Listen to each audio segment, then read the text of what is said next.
So hello friends, welcome to you key for study. तो friends, आप लोगों का रेलवे ग्रुप डी भर्ती का एग्ज़ाम चल रहा है, जिसका आज यानी 9 अगस्त के फर्स्ट शिफ्ट का आप लोगों का एग्ज़ाम हो चुका है। तो आज की इस वीडियो में इसी फर्स्ट शिफ्ट के क्वेश्चन को डिस्कस करने वाले हैं, जो कि 100% रियल क्वेश्चन है और एकदम एक्यूरेट आंसर की के साथ डिस्कस करेंगे। तो चलिए वीडियो को स्टार्ट करते हैं। उससे पहले चैनल में जो जो नए हैं और अभी तक चैनल को सब्सक्राइब नहीं किए हैं तो सब्सक्राइब जरूर कर लीजिएगा। और हाँ दोस्तों, आज आप लोगों के द्वारा एग्ज़ाम होने के बाद हमें व्हाट्सएप पर भर भर के क्वेश्चन आप लोगों के द्वारा भेजे गए हैं और काफ़ी सारे क्वेश्चन आज हमारे पास प्राप्त हुए हैं। तो ऐसे आप भी एग्ज़ाम के बाद हमें क्वेश्चन भेज सकते हैं। लिंक हमने व्हाट्सएप का डिस्क्रिप्शन में दिया है। अगर आज की बात करें कि जिन्होंने क्वेश्चन भेजा है, उसमें नीरज भेवड़े ने भेजा है, निशा अग्रवाल और ऋचा भावती ने भेजा है और भी बहुत सारे स्टूडेंट हैं जिन्होंने हमें क्वेश्चन भेजा है, लेकिन सबका नाम वीडियो में ले पाना थोड़ा सा टाइम कंज्यूम रहेगा। तो क्वेश्चन स्टार्ट करते हैं, क्योंकि यहाँ पर पूछा गया था कि विख्यात संगीतज्ञ डॉक्टर एन राजम को वर्ष 2026 में किस क्षेत्र के लिए पद्म विभूषण से सम्मानित किया गया।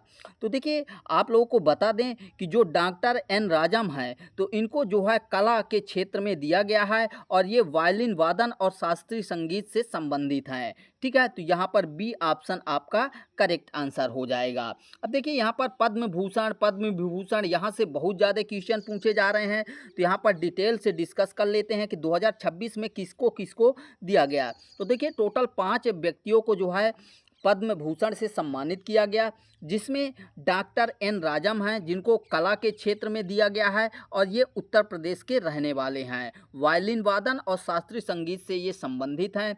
दूसरे हैं धर्मेंद्र सिंह देओल, इनको जो है मरणोपरांत यानी मरने के बाद जो है इस सम्मान से सम्मानित किया गया और ये भी कला के क्षेत्र से थे।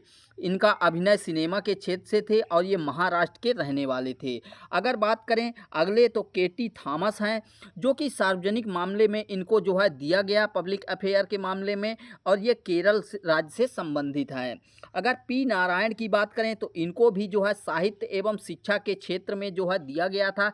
ये भी केरल के रहने वाले हैं। अगले हैं 5वें बी एस अच्युतानंदन, इनको भी मरणोपरांत जो है इस सम्मान से सम्मानित किया गया और इनको भी पब्लिक अफेयर यानी सार्वजनिक मामले में दिया गया और ये भी केरल राज्य से संबंधित हैं। तो इन सभी एक्स्ट्रा फैक्ट को ध्यान में रखिएगा, यहाँ से क्वेश्चन हर शिफ्ट में बन रहा है। अगले क्वेश्चन की बात करें तो पूछा गया था कि मार्च 2026 में जारी वर्ल्ड हैप्पीनेस रिपोर्ट 2026 के अनुसार किस देश ने दुनिया के सबसे खुशहाल देशों की सूची में शीर्ष स्थान यानी रैंक 1 प्राप्त किया। तो देखिए, जो फिनलैंड देश है, ये जो है 2026 में जो वर्ल्ड हैप्पीनेस रिपोर्ट आई है, उसमें जो है पहले स्थान पर रहा है। अगर बात करें यहाँ पर डिटेल में, तो देखिए, जो फिनलैंड देश है, ये 7.764 के स्कोर के साथ अपना पहला स्थान बरकरार रखा है और यह लगातार 9वां वर्ष है जब फिनलैंड दुनिया का सबसे खुशहाल देश बना, यानी ये लगातार 9 साल जो है पहले रैंक पर रहा। अगर यहाँ पर देखा जाए टॉप 3 देशों की, यानी टॉप में कौन, तो फर्स्ट रैंक मिला है फिनलैंड को, सेकंड रैंक मिला है डेनमार्क को और थर्ड रैंक मिला है आइसलैंड को। अगर बात करें यहाँ पर भारत की रैंक क्या है, तो देखिए, वर्ल्ड हैप्पीनेस रिपोर्ट 2026 में भारत का जो है 116वां स्थान मिला है, जो कि 147 देशों पर रहा है। अगर भारत के लाइफ इवैल्यूएशन स्कोर की बात करें तो 4.536 दर्ज किया गया, जो कि आउट ऑफ 10 में किया गया है। और भारत ने पिछले वर्ष जो 2025 की रिपोर्ट थी, उसमें 118वीं रैंक प्राप्त की थी, जिसमें इन्होंने सुधार किया है। और सबसे अंतिम की बात करें, सबसे लास्ट में तो इस सूची में सबसे निचले स्थान पर जो रैंक 147 प्राप्त किया है वह अफगानिस्तान देश रहा है। ये सभी एक्स्ट्रा फैक्ट ध्यान में रखिएगा। अगले क्वेश्चन में पूछा गया था कि वर्ष 2026 में किस दिग्गज अभिनेता को कला यानी सिनेमा के क्षेत्र में विशिष्ट योगदान के लिए पद्म भूषण पुरस्कार से सम्मानित किया गया। तो देखिए वो हैं ममूटी, यहाँ पर बी ऑप्शन करेक्ट हो जाएगा। अगर इस पद्म भूषण की बात करें तो 2026 में टोटल 13 लोगों को पद्म भूषण से सम्मानित किया गया है। ठीक है, कौन कौन से हैं, किस क्षेत्र से हैं, कहाँ के रहने वाले हैं, देख लीजिएगा। जैसे यहाँ पर अलका याग्निक को दिया गया है, इनको कला गायकी के क्षेत्र में महाराष्ट्र से संबंधित है। भगत सिंह कोश्यारी को सार्वजनिक मामले में दिया गया है, उत्तराखंड से संबंधित है। कल्लीपट्टी रामासामी पालनी स्वामी को जो है दिया गया है चिकित्सा के क्षेत्र में, ये तमिलनाडु के रहने वाले हैं। ममूटी को जो है कला के क्षेत्र में केरल से संबंधित है, अभी क्वेश्चन में पूछा गया। डॉक्टर नोरी दत्ताएडू को जो है चिकित्सा के क्षेत्र में दिया गया है, अमेरिका यूएसए संबंधित है। पीयूष पांडे इनको मरणोपरांत दिया गया है, ये इम्पोर्टेंट है क्योंकि यहाँ पर इनको मरने के बाद दिया गया है, आगे के शिफ्ट में पूछा जा सकता है। ये भी जो है कला के क्षेत्र से संबंधित हैं। इनका संबंध जो है महाराष्ट्र राज्य से है। MKS मैलाइनथन SKM मैलानंथन को जो है समाज सेवा के क्षेत्र में दिया गया है, ये तमिलनाडु से संबंधित है। शतावधानी आर गणेश कला से संबंधित है, कर्नाटक क्षेत्र से। शिबू सोरेन इनको मरणोपरांत दिया गया है, सार्वजनिक मामले में झारखंड से संबंधित है। आगे बात करें तो उदय कोटक जो है व्यापार और उद्योग के क्षेत्र में दिया गया है, ये भी महाराष्ट्र से संबंधित है। VK मल्होत्रा इनको भी मरणोपरांत दिया गया है, सार्वजनिक मामले में दिल्ली से संबंधित है। बेल्लापल्ली नटेशन को जो है सार्वजनिक मामले में दिया गया है, केरल से संबंधित है। विजय अमृतराज जो कि खेल से संबंधित है, टेनिस में दिया गया है और ये जो है अमेरिका से संबंधित है। तो इतने लोगों को जो है पद्म भूषण से सम्मानित किया गया है। अगले क्वेश्चन की बात करें तो पूछा गया था कि केंद्रीय महिला एवं बाल विकास मंत्रालय द्वारा 27 नवंबर से 8 मार्च तक देश भर में कौन सा विशिष्ट जागरूकता अभियान चलाया गया। तो देखिए ये जो है अगर इसके डिटेल की बात करें तो केंद्रीय महिला एवं बाल विकास मंत्रालय ने देश से बाल विवाह की प्रथा को पूरी तरह समाप्त करने के उद्देश्य से 27 नवंबर से 8 मार्च जो कि अंतर्राष्ट्रीय महिला दिवस तक 100 दिनों तक एक व्यापक और गहन जागरूकता अभियान चलाया।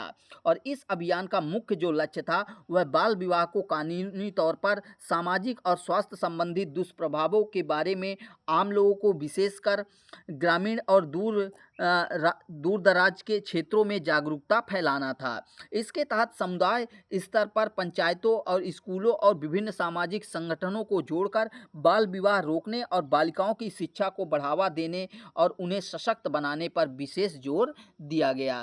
तो यहाँ पर 27 मार्च 100 दिनों तक व्यापक रूप से बाल विवाह मुक्त भारत योजना के तहत 100 दिवसीय अभियान चलाया गया। बी ऑप्शन आपका करेक्ट आंसर हो जाएगा।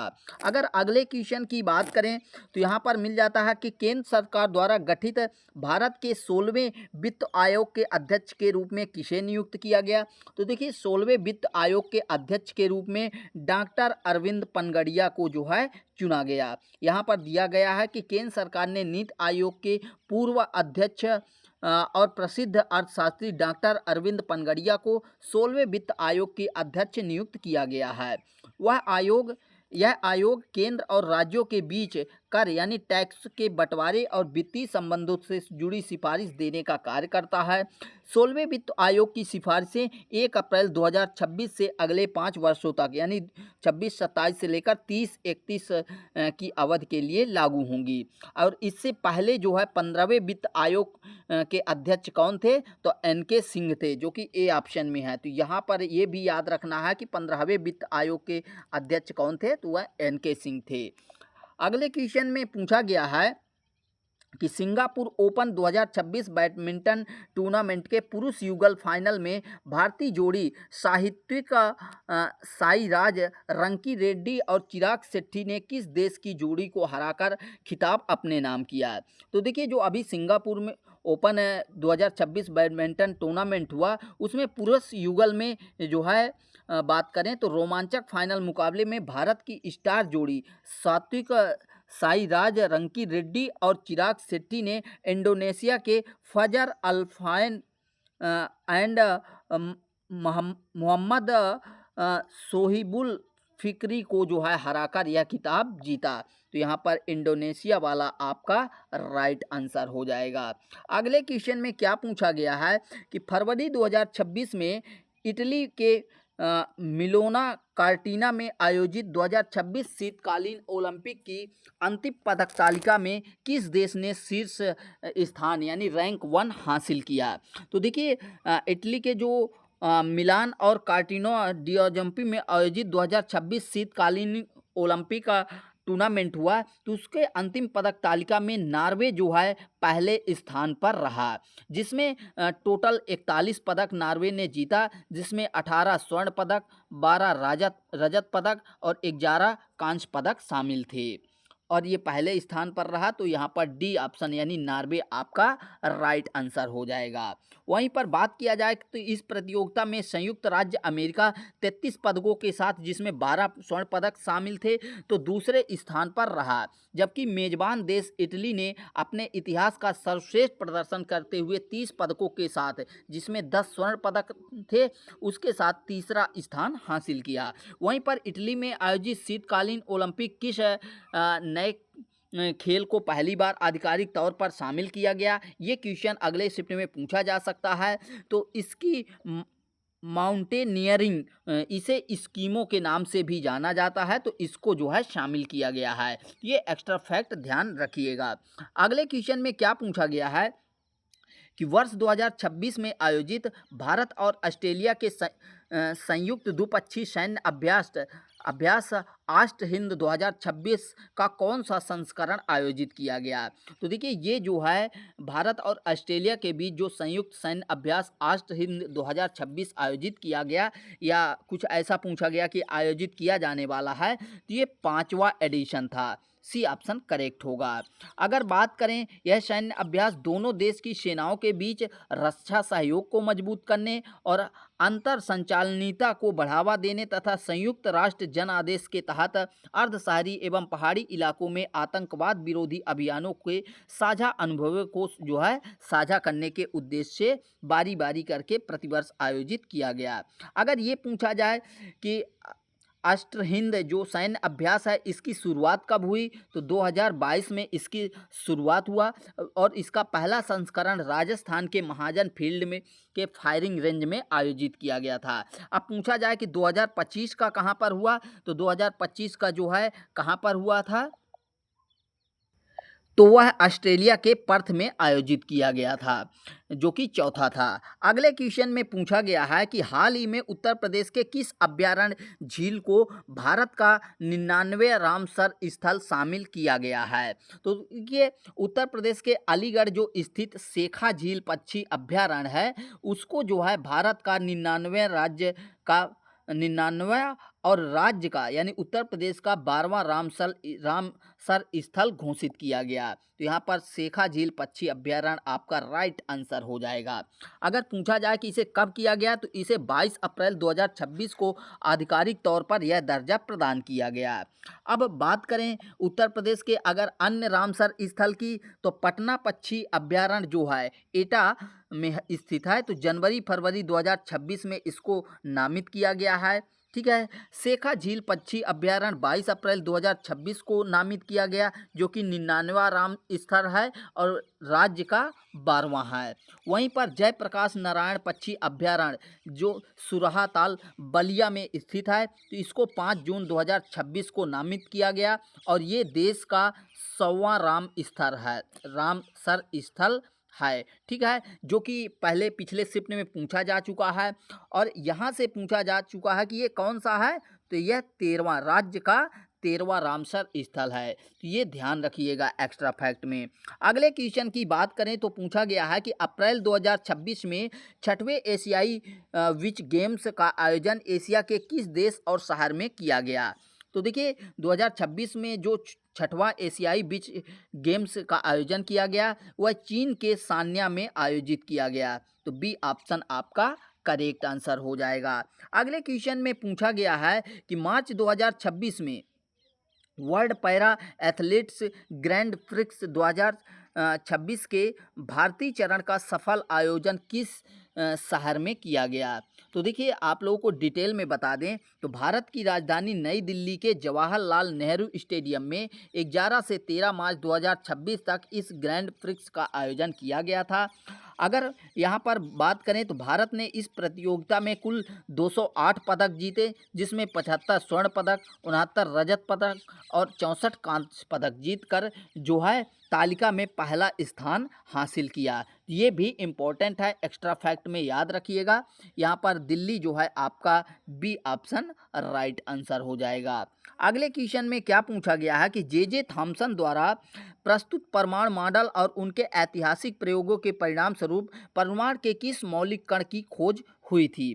तो देखिए जो जे थॉमसन है उन्होंने 1897 में कैथोड किरण प्रयोग के जरिए इलेक्ट्रॉन की खोज की थी और परमाणु का प्लम पुडिंग मॉडल प्रस्तुत किया था। तो यहाँ पर आपका इलेक्ट्रॉन जो है सी ऑप्शन में मिल जाता है। तो ये आपका राइट आंसर हो जाएगा। अगले क्वेश्चन में पूछा गया था कि रासायनिक यौगिक डीडीटी यानी डाइक्लोरो डाइफेनिल ट्राइक्लोरोएथेन का उपयोग मुख्य रूप से किस रूप में किया जाता है। तो यह एक जो है बायोडिग्रेडेबल रासायनिक यौगिक है जिसका मुख्य उपयोग फसलों को कीड़ों से बचाने और मच्छरों के नियंत्रण के लिए कीटनाशक के रूप में किया जाता है। तो कीटनाशक यहाँ पर कीट नियंत्रक आपका राइट आंसर हो जाएगा डीडीटी। अगले क्वेश्चन में क्या पूछा गया है कि केंद्रीय बजट 2026-27 में भारत के जनसांख्यिकी लाभांश विशाल युवा जनसंख्या को कौशल, रोजगार और उद्यम निर्माण के माध्यम से उत्पादक क्षमता में बदलने के लिए किस मुख्य थीम यानी विजन को पारित किया गया। तो देखिए डिटेल में बात करें तो बजट में देश के युवाओं को कुशल बनाने, रोजगार और उद्यमिता के अवसर उपलब्ध कराने के लिए युवा शक्ति प्रेरित विकास का प्रमुख विजन बनाया गया। तो यहाँ पर युवा शक्ति किस ऑप्शन में मिल जाता है, बी ऑप्शन में। तो यहाँ पर आपका बी ऑप्शन जो है राइट आंसर हो जाएगा, युवा शक्ति प्रेरित विकास। अगले क्वेश्चन में पूछा गया है कि भारत सरकार ने जलवायु परिवर्तन के प्रभाव को कम करने के लिए किस वर्ष तक देश को नेट जीरो यानी शुद्ध शून्य कार्बन उत्सर्जन बनाने का राष्ट्रीय लक्ष्य निर्धारित किया गया है। तो देखिए ये जो है वर्ष 2070 तक है, ऑप्शन डी में मिल जाता है, यहाँ तक जो है निर्धारित किया है। डी ऑप्शन आपका करेक्ट आंसर हो जाएगा। अगला क्वेश्चन आप लोगों से पूछा गया था कि इंडिया एआई इम्पैक्ट समिट 2026 में स्मार्ट पोर्ट्स और लॉजिस्टिक यानी माल ढुलाई के अंतर्गत संचालित मिशन का प्रारंभिक कार्य क्या है। तो देखिए इसका प्रारंभिक जो कार्य है वह डिजिटल और नवाचार को बढ़ावा देना और ऑटोमेशन को स्मार्ट बनाना है ताकि माल ढुलाई की प्रक्रिया में गति और दक्षता लाई जा सके। तो यहाँ पर डिजिटल और नवाचार को बढ़ावा देना, सप्लाई चेन ऑटोमेशन को स्मार्ट बनाना, बी ऑप्शन करेक्ट आंसर हो जाएगा। इसको अगर आपने पिछली हमारी वीडियो देखा हो तो उसमें क्लियर किए थे, अगर आपने उसको देखा होगा तो ये आपका राइट आंसर हुआ होगा। अगला क्वेश्चन क्या पूछा है कि वर्ष 2026 में आयोजित होने वाले 20वें एशियाई खेल जिन्हें आइची नागोया 2026 भी कहा जाता है, जिसका आयोजन किस देश में किया जा रहा है। तो देखिए आप लोगों को डिटेल में बताएं तो वर्ष 2026 में आयोजित होने वाले 20वें एशियाई खेल जिसको आइची नागोया 2026 कहा जा रहा है, तो इसका आयोजन जापान में किया जा रहा है। तो सी ऑप्शन आपका करेक्ट आंसर हो जाएगा। अगले क्वेश्चन में क्या पूछा गया है कि प्रकाश संश्लेषण द्वारा निर्मित सुक्रोज मुख्य रूप से किस जैविक परिवहन तंत्र के माध्यम से फ्लोएम की सीव ट्यूब्स में प्रवेश करता है। तो देखिए जो प्रकाश संश्लेषण होता है उससे बना सुक्रोज एटीपी ऊर्जा का उपयोग करके सक्रिय परिवहन द्वारा फ्लोएम की सीव ट्यूब में प्रवेश करता है। तो यहाँ पर एक्टिव ट्रांसपोर्ट जो है आपका सक्रिय परिवहन राइट आंसर हो जाएगा बी ऑप्शन। अगले क्वेश्चन को देख लेते हैं। खाद्य श्रृंखला घास, टिड्डा, मेढक, बाज में किस जीव के शरीर में कीटनाशक डीडीटी की सांद्रता यानी मात्रा सबसे अधिक पाई जाती है? तो देखिए जैव आवर्धन की बात करें तो बायोमैग्निफिकेशन की, तो उसके सिद्धांत के अनुसार गैर बायोडिग्रेडेबल रसायन खाद्य श्रृंखला के शीर्ष उपभोक्ता जो है बाज में सर्वाधिक मात्रा में संचित होता है। तो यहाँ पर बाज आपका डी ऑप्शन में मिल जाता है, तो डी ऑप्शन आपका राइट आंसर हो जाएगा। अगले क्वेश्चन में क्या पूछा गया है, कार्बनिक यौगिक थोड़ा सा यहाँ पर प्रिंटिंग में आपको इशू दिख सकता है। CH3, CH2 एंड CHO का सही IUPAC नाम क्या है? तो देखिए CH3 CH2 CHO का कार्बन मतलब इसमें 3 कार्बन परमाणु है और एल्डिहाइड समूह जुड़ा है, इसलिए इसका सही IUPAC नाम प्रोपेनॉल बनेगा। तो यहाँ पर प्रोपेनॉल कौन से ऑप्शन में मिल जाता है? तो प्रोपेनॉल आपका सी ऑप्शन में मिलता है, सी ऑप्शन करेक्ट आंसर हो जाएगा। अगले क्वेश्चन में पूछा गया है कि मानव हृदय 4 अलग अलग कोष्ठकों में क्यों विभाजित होते हैं? तो देखिए मानव हृदय का 4 कोष्ठकों, 2 अलिंद और 2 निलय में विभाजन ऑक्सीजन युक्त और कार्बन डाइऑक्साइड जो कि ऑक्सीजन शुद्ध होता है और CO2 कार्बन डाइऑक्साइड अशुद्ध होता है। तो ये रक्त को आपस में मिलने से रोकता है, जिससे शरीर को अत्यधिक कुशल ऑक्सीजन आपूर्ति मिलती है। तो राइट आंसर आपका बी ऑप्शन हो जाएगा कि ऑक्सीजन युक्त और कार्बन डाइऑक्साइड युक्त रक्त को आपस में मिलने से रोकने के लिए मानव हृदय चार अलग कोष्ठकों में यानी चेंबर में विभाजित होते हैं। तो बी ऑप्शन आपका राइट आंसर हो जाएगा। अगले क्वेश्चन में पूछा गया कि यदि किसी गतिशील वस्तु का द्रव्यमान यानी मास दोगुना कर दिया जाए तो उसका त्वरण एक्सीलरेशन समान यानी अपरिवर्तित रहे तो वस्तु पर लगने वाले बल में क्या परिवर्तन होगा? तो देखिए न्यूटन के गति के दूसरे नियम के अनुसार अगर देखेंगे तो आपका फोर्स बराबर क्या हो जाएगा? फोर्स बराबर m/a हो जाएगा। तो जब a का मान जो त्वरण है वह समान रहता है और द्रव्यमान को दोगुना कर दिया जाएगा, मास को जो है दोगुना कर दिया जाएगा, तो ये क्या हो जाएगा? सीधे दोगुना हो जाएगा। ठीक है, तो यहाँ पर आपका जो राइट आंसर हो जाएगा वह सी ऑप्शन, बल दोगुना हो जाएगा, फोर्स जो है बढ़ जाएगा, क्योंकि हम मास को बढ़ा रहे हैं तो ये जो है इसके समानुपाती है, तो यहाँ पर बढ़ जाएगा। क्लियर। अगले क्वेश्चन में क्या पूछा गया है कि जुलाई 2026 में भारत सरकार द्वारा अनुमोदित पुनर्गठित खेलो इंडिया योजना के तहत भारत को एक वैश्विक खेल शक्ति बनाने और 2036 तक ओलंपिक की मेजबानी की तैयारी को मजबूत करने के लिए इस मिशन को किस लक्षित वर्ष यानी टारगेटेड ईयर तक के विजन के साथ जोड़ा गया है? तो देखिए इसकी बात करें तो पुनर्गठित खेलो इंडिया योजना जो है तो उसको वर्ष 2040 तक दीर्घकालिक विजन की ओर के साथ जोड़ा गया है, जिससे 2036 तक ओलंपिक और भविष्य के खेल प्रतिस्पर्धाओं को दीर्घकालिक बुनियादी ढांचा और प्रतिभाएं तैयार की जा सकें। तो इसका जो राइट आंसर हो जाएगा वह ऑप्शन नंबर डी हो जाएगा 2040।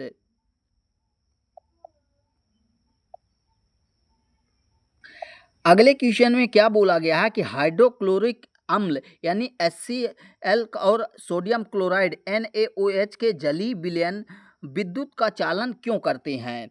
क्योंकि वे जल का गलनांक कम कर देते हैं। तो सी ऑप्शन आपका सॉरी यहाँ पर क्योंकि वे जल में मुक्त आयनों यानी आयंस में वियोजित हो जाते हैं, तो बी ऑप्शन करेक्ट आंसर हो जाएगा। डिटेल में यहाँ पर मिल जाता है। अगले क्वेश्चन की अगर बात करें तो पारिस्थितिकी तंत्र में खाद्य श्रृंखला के विभिन्न स्तरों पर हानिकारक रसायनों के संचय यानी जैव आवर्धन बायोमैग्निफिकेशन को रोकने या कम करने का सबसे प्रभावी उपाय क्या है? तो देखिए, जैव आवर्धन का मुख्य जो कारण होता है वह विषैले और बायो डिग्रेडेबल रसायनों कीटनाशकों का प्रयोग है। रासायनिक कीटनाशकों का उपयोग घटाकर जैविक खेती अपनाने से खाद्य श्रृंखला में इन रसायनों को प्रवेश ही रोका जा सकता है या रुक जाता है। तो यहाँ पर राइट आंसर आपका बी ऑप्शन हो जाएगा कि रासायनिक कीटनाशकों का उपयोग कम करना और जैविक खेती को बढ़ावा देना। अगले क्वेश्चन में पूछा गया है कि वर्ष 1866 में अर्नस्ट हाकेले द्वारा प्रतिपादित 3 जगत वर्गीकरण प्रणाली के तहत बैक्टीरिया को किस जगत किंगडम में शामिल किया गया? तो देखिए, अगर बात करें डिटेल में तो अर्नस्ट हाकेल जो थे उन्होंने 1866 में 3 जगत बनाए, प्लानेट, फिर एनेमेलिया और प्रोस्टेलिया। उस समय बैक्टीरिया और अन्य सूक्ष्मजीव को प्रोटिस्टा में जो है रखा गया था। इसलिए आपका जो राइट आंसर हो जाएगा वह ऑप्शन नंबर बी प्रोटिस्टा जो है करेक्ट आंसर हो जाएगा। अगले क्वेश्चन को देखते हैं। क्या पूछा गया है कि मार्च 2026 में भारत सरकार के शिक्षा मंत्रालय द्वारा भारत इनोवेट्स राष्ट्रीय डीप टेक प्री समिट 2026 का आयोजन कहाँ किया गया था? तो देखिए, इसका जो है आयोजन आईआईटी दिल्ली में किया गया था। यहाँ पर ए ऑप्शन करेक्ट हो जाएगा। भारत इनोवेट्स राष्ट्रीय डीप टेक प्री समिट 2026 का आयोजन शिक्षा मंत्रालय द्वारा आईआईटी दिल्ली में संपन्न कराया गया था। तो यहाँ पर ए ऑप्शन आपका राइट आंसर हो जाएगा। अगले क्वेश्चन में पूछा गया है कि शरीर के बाहरी घाव को भरने, त्वचा की ऊपरी परत का निर्माण करने तथा आंतरिक अंगों को सुरक्षा प्रदान करने के लिए कौन सा टिश्यू यानी ऊतक मुख्य रूप से उत्तरदायी होता है? तो देखिए, इसके लिए जो है उपकला ऊतक यानी इपिथेलियल जो है टिश्यू आपका राइट आंसर हो जाएगा। यहाँ पर डिटेल में भी दिया गया है कि उपकला ऊतक जो है वह शरीर की बाहरी त्वचा अंगों की बाहरी आंतरिक परतों का निर्माण करता है तथा घाव भरने एवं सुरक्षा का कार्य करता है। तो यहाँ पर बी ऑप्शन आपका राइट आंसर हो जाएगा। अगले क्वेश्चन में पूछा गया है कि केंद्रीय बजट में समर्थित तथा शिक्षा मंत्रालय द्वारा वैश्विक भारतीय वैज्ञानिक प्रतिभाओं को वापस लाने के लिए शुरू की गई पीएमआरसी योजना का पूर्ण रूप क्या है? तो इसका पूर्ण रूप क्या होता है? प्राइम मिनिस्टर रिसर्च चेयर जो है यहाँ पर डिटेल में मिल जाता है कि प्राइम मिनिस्टर रिसर्च चेयर है, जिसका उद्देश्य इस पीएमआरसी का उद्देश्य है विदेशों में कार्यरत शीर्ष भारतीय मूल के शोधकर्ताओं और वैज्ञानिकों को भारत के प्रमुख संस्थानों में अनुसंधानों के लिए आकर्षित करना है। इसलिए जो आपका राइट आंसर हो जाएगा B option prime minister research care. तो दोस्तों, हमारे पास टोटल इतने ही क्वेश्चन आए जो कि आज कहा जाए तो आप लोगों ने बहुत सारे क्वेश्चन भेजा। ऐसे ही एग्ज़ाम होने के बाद आप लोग हमें हमारे व्हाट्सएप पर क्वेश्चन भेज सकते हैं, जिसका लिंक हमने डिस्क्रिप्शन बॉक्स में दिया हुआ है। जब आप लोग क्वेश्चन भेजेंगे, जितना जल्दी आप लोग क्वेश्चन भेज दिया करेंगे उतना जल्दी आप लोगों को वीडियो मिल पाएगा, जहाँ से आप लोगों को पता चलेगा कि किस क्वेश्चन का क्या राइट आंसर हुआ, आपने क्या राइट आंसर लगाया है। तो वीडियो से इन्फॉर्मेशन मिली हो तो वीडियो को एक लाइक ज़रूर करें और चैनल को अभी तक सब्सक्राइब नहीं किए हैं तो सब्सक्राइब करके बेल नोटिफिकेशन ज़रूर ऑन कर लीजिए, ताकि मैं जब नेक्स्ट वीडियो अपलोड करूं तो आप तक नोटिफिकेशन पहुंच जाए। तो मिलते हैं सेकंड शिफ्ट के वीडियो में। Thanks for watching and bye bye.